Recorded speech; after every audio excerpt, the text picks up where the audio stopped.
सहनाववतु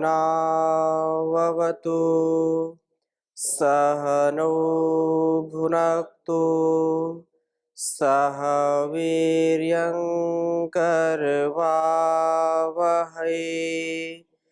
तेजस्विनावधीतमस्तु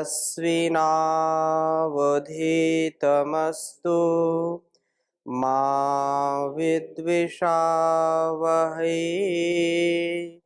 ओम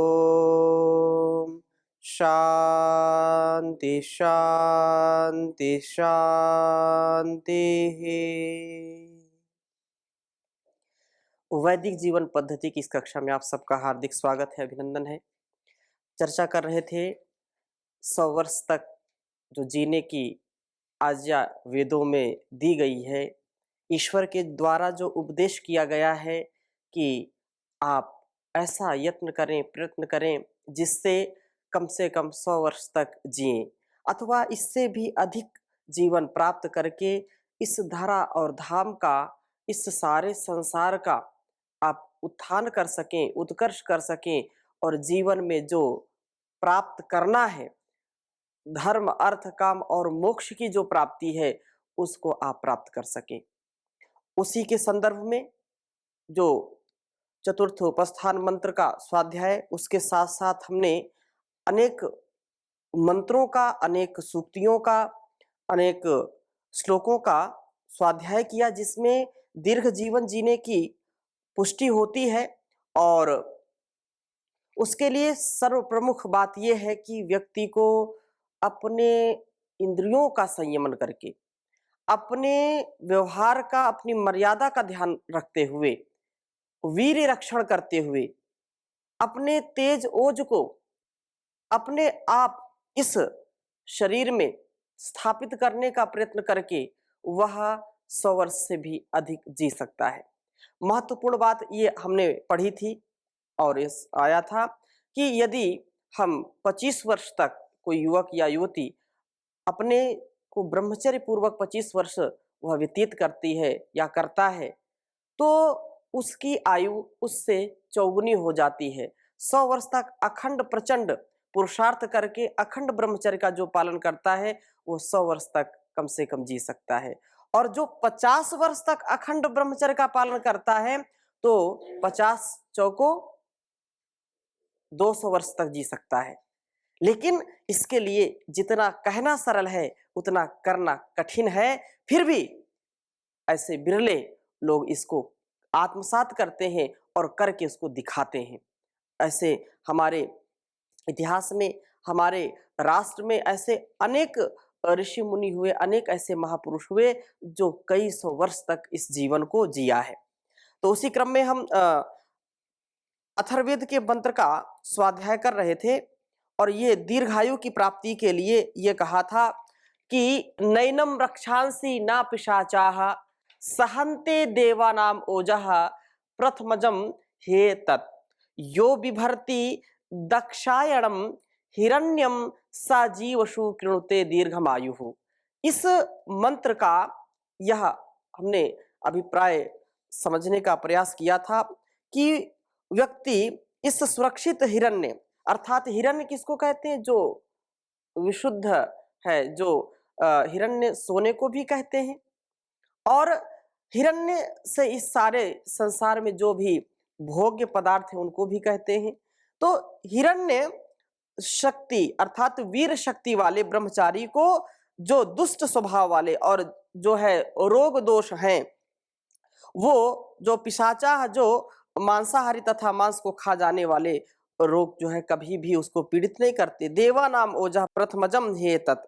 यह वीर्य ब्रह्मचर्य आश्रम में अर्थात आयु के प्रथम काल में उत्पन्न होता है और शरीरस्थ सब देवों का सारभूत है। इससे हमारी सारी इंद्रियां, जो कहा कि जीवेम शरदा शतम, प्रब्रवाम शरदा शतम, शृणुयाम शरदा शतम और भूयश्च शरदा शतम, आगे जो कह दिया, तो इससे हम यदि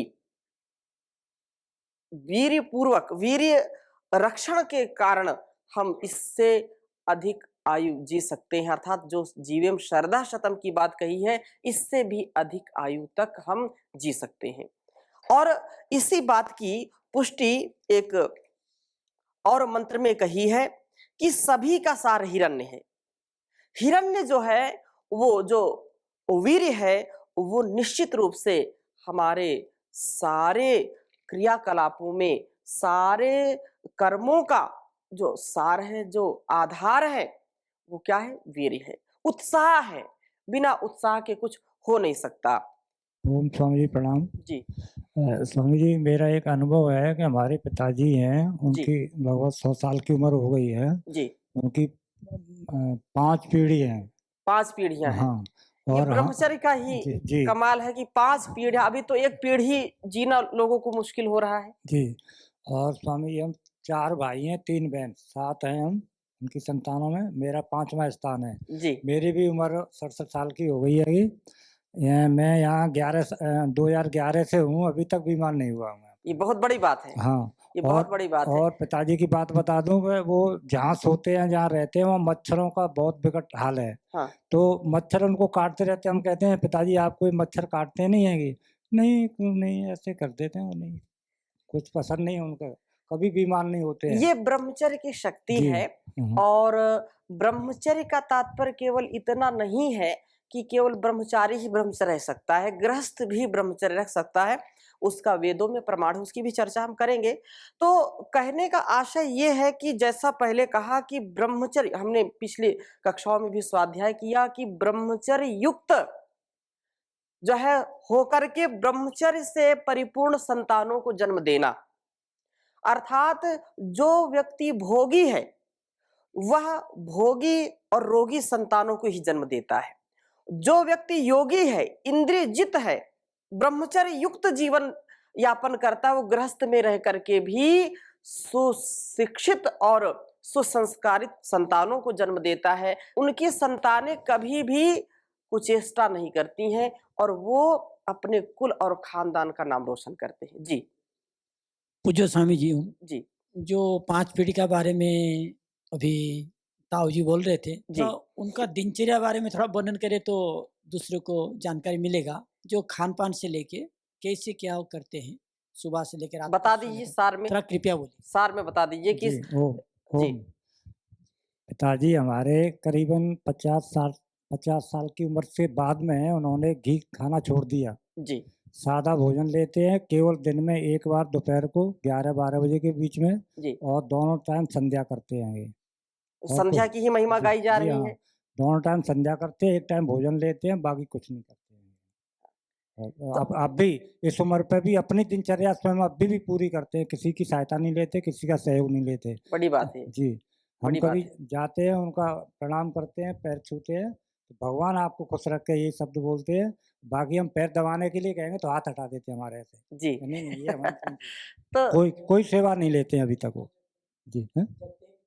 जगना का टाइम तो वही है उनका, 4 बजे का। जी, 4 बजे। सोने का टाइम तो यही है, 9 बजे, 10 हाँ, बजे, 9 9 मतलब 9 9 10 बजे। ये वेदों का भी हाँ, तो हमने स्वाध्याय जी, किया है।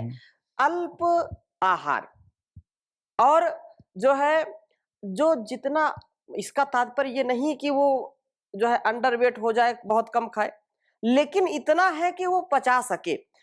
खाना महत्वपूर्ण नहीं है, परंतु पचाना महत्वपूर्ण है। इसलिए खाया हुआ अपना नहीं होता है, पचाया हुआ अपना होता, ऐसा लोग कहते हैं। अस्तु, आगे चल रहे हैं। तो सभी का सार यह हिरण्य है। और अथर्ववेद में एक मंत्र आया, अपाम तेजो ज्योतिरोजो बलम चा वनस्पति नाम उत वीर्याणि इंद्र इवेन्द्रियाणा यदि धारयामो अस्मिन् तत्क्षणमाणो बिभरद्धि रण्यम। ये कह रहे हैं कि यह जो वीर्य है शरीर में, क्योंकि जिन बिंदुओं पर कई लोगों ने, वैदिक जो जीवन पद्धति के दर्शक हैं, उन्होंने कई बार इस बात को कहा और संदेश भेजे कि स्वामी जी, आप जिस प्रकार से ब्रह्मचर्य की बातें आपने बताई, ब्रह्मचर्य में लगभग हमने 32 घंटे लगभग चर्चा की थी, और ये वास्तव में चर्चा होनी चाहिए। आज का जो युवा वर्ग है उसको जो चीज नहीं सुनानी चाहिए, जो चीज नहीं दिखानी चाहिए, जो चीज नहीं बतानी चाहिए, उसकी लोग खुली चर्चा करते हैं, उसमें कोई शर्म महसूस नहीं करते।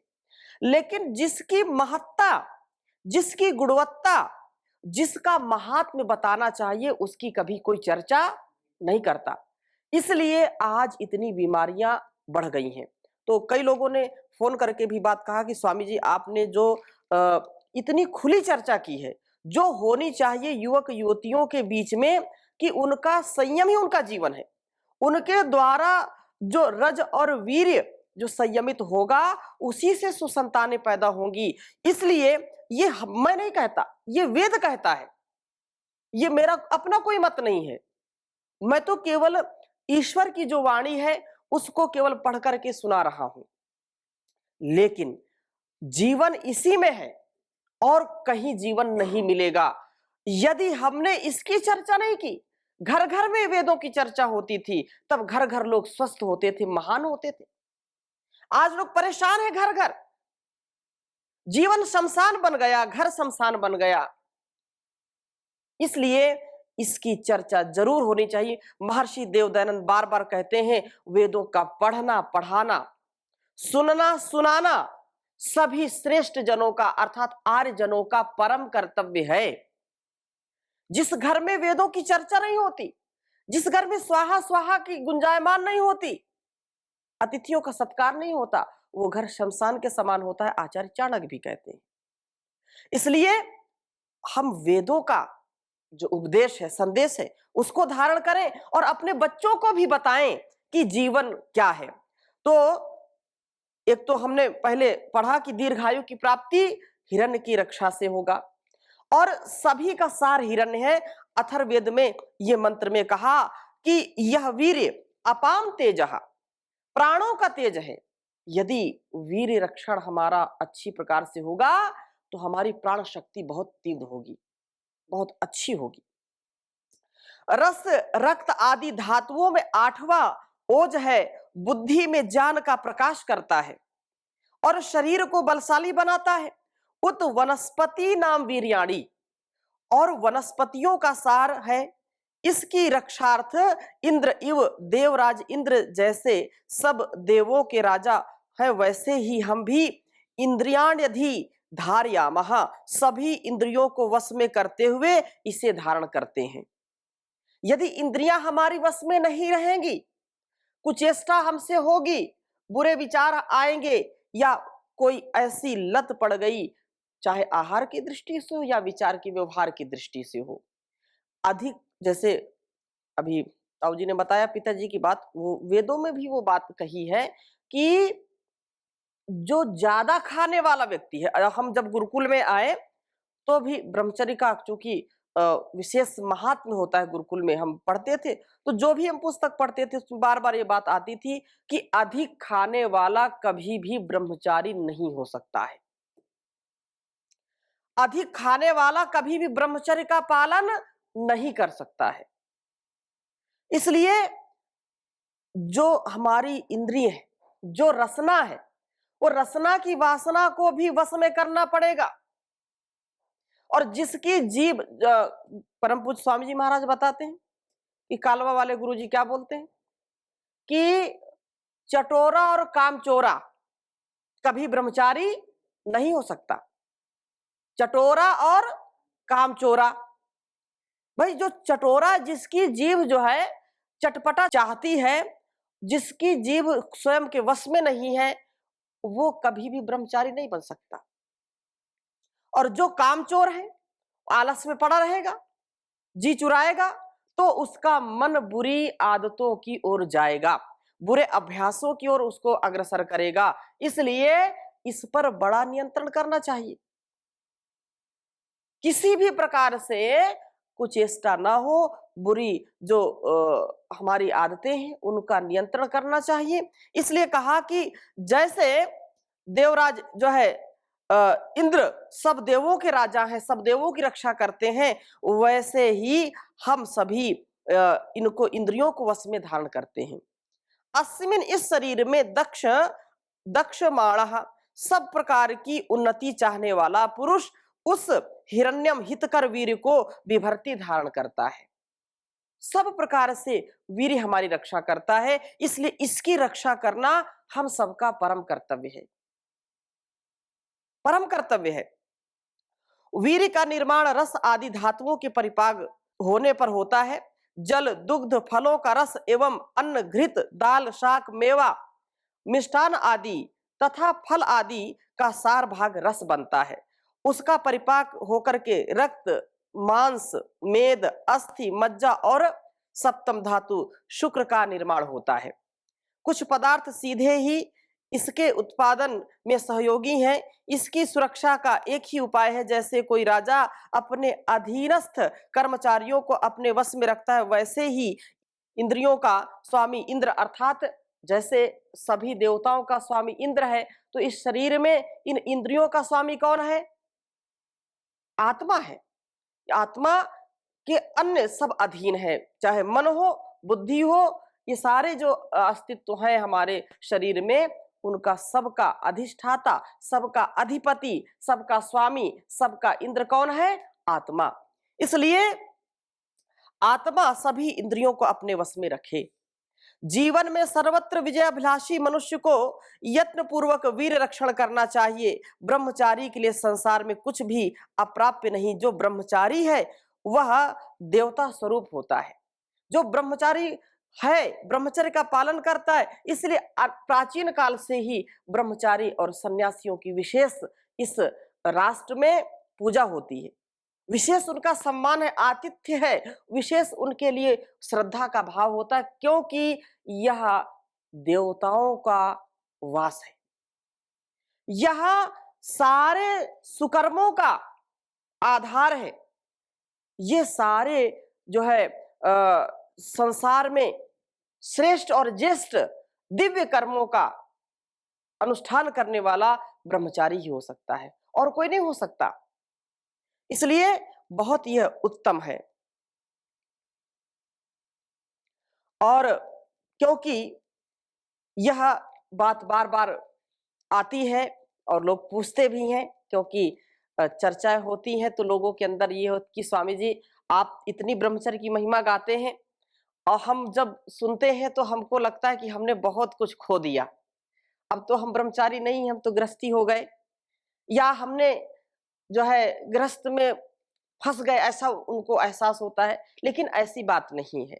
ब्रह्मचर्य का पालन आप गृहस्थी में भी रह करके कर सकते हैं। तो गृहस्थ आश्रम में ब्रह्मचर्य का पालन, ये भी अथर्ववेद में आया कि समानाम मासामृतम तुभिष्ट्वा वयम संवत्सरस्य पैसा पिपरमी इंद्राग्नि विश्वे देवास्तेनु मन्यतन ह्रीणाय मानाः। कह रहे हैं कि हे ब्रह्मचारी, जो समानाम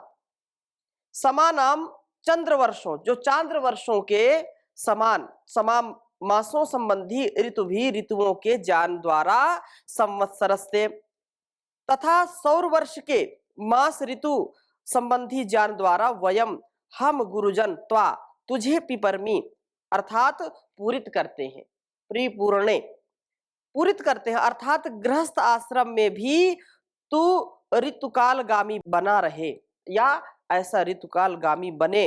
परमेश्वर और अग्नि, आचार्य एवं सभी गुरुजन तुझे अह्रीणीयमानाः प्रसन्न मन से अनुमन्यताम गृहस्थ आश्रमार्थ समावर्तन के लिए अनुमति प्रदान करते हैं। कहने का आशा ये है कि जब ब्रह्मचर्य का पालन पूरा हो गया, विद्या भी पूरी हो गई, तो समावर्तन का काल आता है।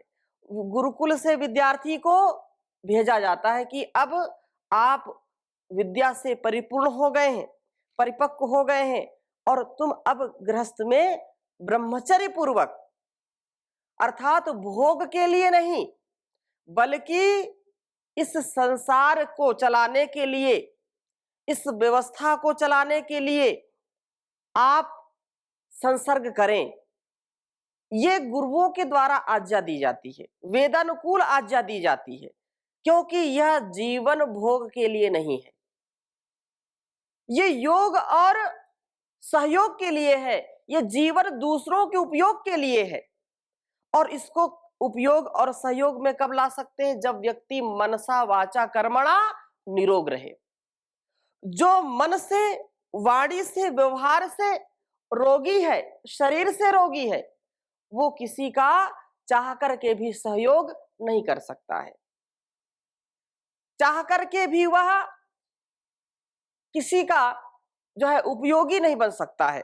इसलिए ब्रह्मचर्य पालन के लिए मास, ऋतु एवं संवत्सर आदि का ज्ञान होना आवश्यक है। मनीषी लोग कहते हैं कि जो भोजन किया जाता है उसका क्रमशः परिपाक होकर के 1 मास में उसका सार भाग वीर्य बनता है। ये विज्ञान है।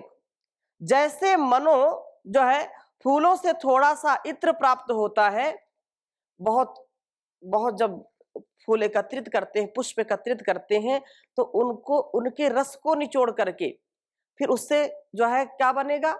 इत्र, जो सुगंधित होता है, सेंट उसको बोलते हैं। उन बहुत सारे फूलों का सार क्या है? इत्र, या उसको सेंट कहते हैं। वैसे ही बहुत सारा भोजन जब करते हैं हम, बहुत सारा मतलब ऐसा नहीं कि इकट्ठा बहुत सारा कर लिया, बहुत सारे का तात्पर्य कई दिन, महीनों, जब हम महीनों अच्छी खुराक लेते हैं तो उससे सीमित मात्रा में वीर्य बनता है, सीमित मात्रा में उससे वीर्य बनता है। इसलिए यह बहुत कीमती वस्तु है, इसका कोई मोल नहीं है, ये अमूल्य है। अगर ये कहीं मोल मिलता होता तो लोग कोई परवाह ही नहीं करते, वो फिर अनाप शनाप लेते। लेकिन ईश्वर की जो व्यवस्था है इसका कोई जोड़ नहीं।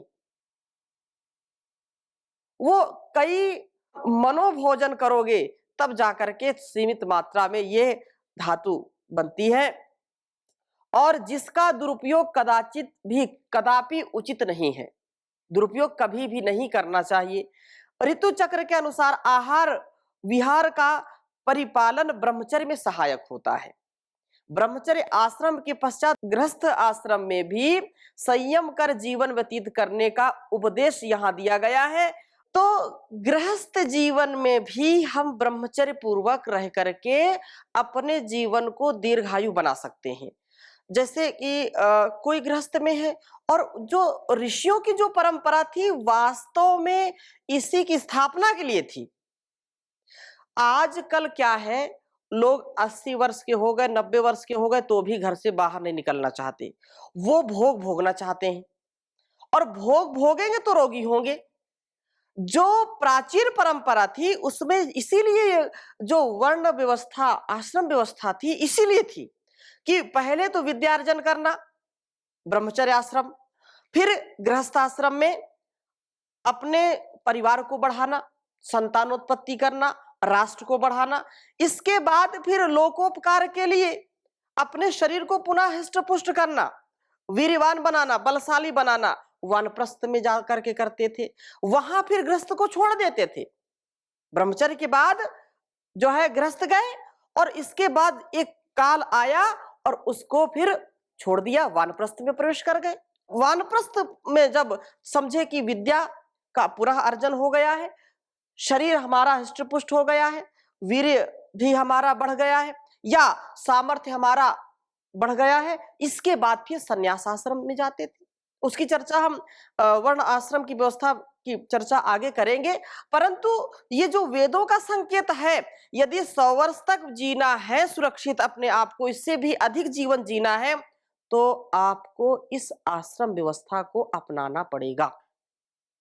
घर में भी यदि है, इसका तात्पर्य ये भी नहीं है कि पहले तो देश काल परिस्थिति ऐसी थी लेकिन अब तो नहीं है, लेकिन घर में भी रह करके कोई वानप्रस्थ जैसा जीवन जी सकता है। ऐसे अनेक परिवार हैं जहां पर एक ही घर में रहते हैं, लेकिन एक कालखंड आया, वो पति पत्नी अब एक दूसरे को उस भाव से नहीं देखते, वो साधक और साधिका के रूप में है, वो कभी आकर्षण एक दूसरे का नहीं रखते हैं।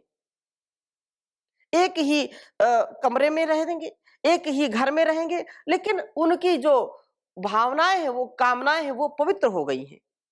तो ऐसा भी देखा जा सकता है, लेकिन ऐसा विरला व्यक्ति कोई होता है पूर्व जन्म के जिसके अच्छे संस्कार होते हैं, वही ऐसा कर सकता है। तो घर में रह कर के भी आप कर सकते हैं, घर में नहीं रहना चाहते बाहर, कई ऐसे परिवार हैं, ऐसे घर लोग हैं जिनको मैं जानता हूं कि वो जो है रहते तो हैं परिवार में, लेकिन वो अपने खेतों में अपना अलग बना लिया, वहां पर अपनी साधना करते हैं, केवल भोजन करने घर आते हैं, बाकी वहीं साधना करते हैं, ऐसे भी लोग हैं। तो संसार में ये जो व्यवस्था है, पारिवारिक जीवन को भी जीते हुए व्यक्ति 100 वर्ष तक जी सकता है, लेकिन उसके लिए संयमित जीवन होना चाहिए, उसके लिए मर्यादित जीवन होना चाहिए। अब लोग ऐसे हैं कि चिंता खूब किए जा रहे हैं, खाने पीने सब, लेकिन वो लड़के का क्या होगा, उस लड़की का क्या होगा, नाती का क्या होगा, पोते का क्या होगा, उसको नौकरी नहीं मिली, उसकी शादी नहीं हुई। अगर ऐसे कार्य में पड़े रहेंगे तो फिर जल्दी राम नाम सत्य हो जाएगा। ऐसे कभी जीवन दीर्घ आयु को प्राप्त नहीं हो सकता है। भाई अपने उत्तरदायित्वों को आपने निभा दिया, कर्तव्य निभा दिया, अब वो अपने जीवन को अच्छे से जिए, फिर अगले जन्म का उसको जो है कर्म करना चाहिए। जैसे जिनसे ये शरीर पैदा हुआ पूज्य पिताजी, उनको हमने कह दिया कि आपने जो करना था कर दिया, इस समाज के लिए आपने बच्चों को जन्म दे दिया, संस्कारित कर दिया उनको, आज इस जीवन को आपने धन्य कर लिया, अब अगले जन्म की तैयारी करो आप। अब जो करना था इसमें कर दिया, अपने शरीर को स्वस्थ रखो, सुबह शाम भजन करो, संध्या करो, प्राणायाम करो, शरीर को कैसे स्वस्थ रखा जाए इसका ध्यान करो, बाकी कोई चिंता नहीं करनी, कुछ भी हो जाए। ऐसा जीवन यदि जिएंगे तो फिर मनुष्य का उद्देश्य जो है वो पूर्ण हो जाएगा, धर्म, अर्थ, काम और मोक्ष की सिद्धि हो जाएगी। लेकिन इतना सरल नहीं है। फिर हम इस संकल्प को जीने का प्रयास करें। बहुत अच्छी चर्चा है, आगे और इसकी चर्चा करेंगे। अभी यहीं पर विराम देते हैं। ओम शांति शांति शांति।